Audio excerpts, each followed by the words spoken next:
Hello Internet, this is Stan in the Arizona desert. I damaged my Kurt vise and got grit into the screw, and now it's binding up everywhere. I know I'll have to buy the wiper seals and thrust washers that go on the nut, and possibly even do a repair on the nut itself, but it's too soon to tell on that. This is the new DX6 Kurt vise.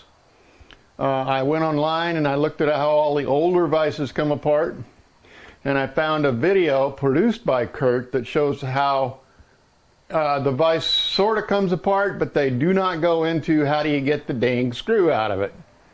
So I analyzed the designs of all the older vices, and a lot of them had a setup where the screw put pressure from the operator side of the vise to the movable jaw.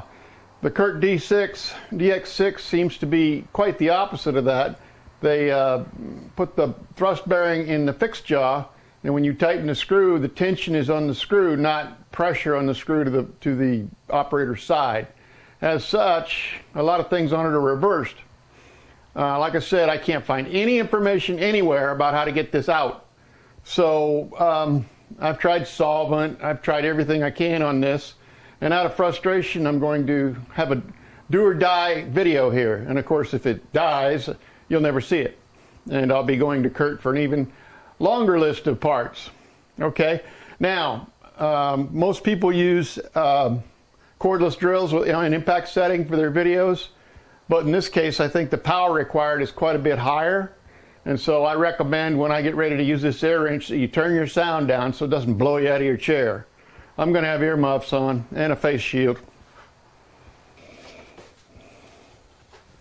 Oh, like I said, well, I didn't say, if my theory about how this thing comes apart is right, I'll be able to jack this movable jaw right out the back of the thing, and then of course the forces will be reversed coming out, and I've pulled every snap ring off. It looks like there's no way you could take it off the other end, but you should be able to unscrew it off of this end. If I'm wrong, I'll be buying a screw and a nut.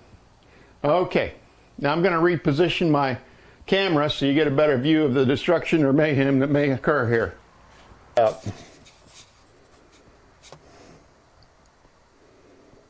Bring that back over to center. There we go. Do I want to get closer? Probably need more light.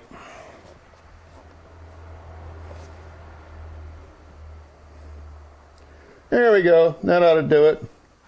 Okay.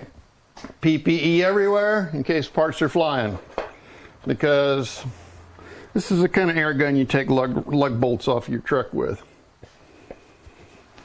Okay, face shield down, earmuffs on.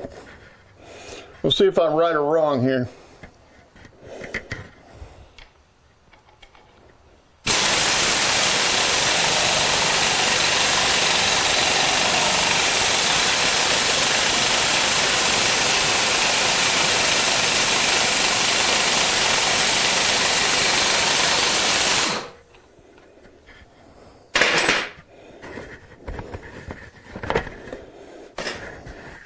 Well, you can't find it on the internet anywhere, but what you can do apparently is remove all the hardware on the operator's side, and then run that screw out till you get the dang movable jaw to come right out the back of the vise.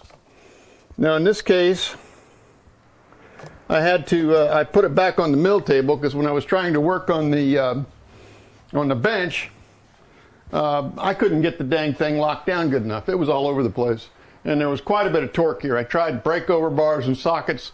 I could see I wasn't going to work all day if I got it. So now I'll be able to get it apart, clean the screw, clean the nut, do inspections, order the new thrust washers and wiper wings, and do a repair on the nut, and I should be all right. Okay. Well, it looks like it unscrewed itself also from the thrust bearing in the back. So we've got the whole thing out. I'll have to, but the main thing was it was locked up in both directions because of the chips that got down in the screw.